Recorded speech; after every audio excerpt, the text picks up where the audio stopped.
పర్యావరణ కాలుష్యం తగ్గించడానికి ప్రతి ఒక్కరూ కృషి చేయాలన్నారు మంచిర్యాల జిల్లా సబ్ కలెక్టర్ మనోజ్.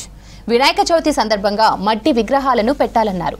బెల్లంపల్లి అంబేద్కర్ చౌరస్తాలో బుగ్గ రాజరాజేశ్వర స్వామి ఆలయ కమిటీ ఆధ్వర్యంలో ఉచితంగా మట్టి వినాయక విగ్రహాలు పంపిణీ చేశారు. శాంతియుతంగా పండుగ జరుపుకోవాలని సూచించారు సబ్ కలెక్టర్ మనోజ్. ఈ మట్టి విగ్రహాల పంపిణీ మట్టి గణేష్ అనేది డిస్ట్రిబ్యూషన్ చేయడం జరుగుతుంది.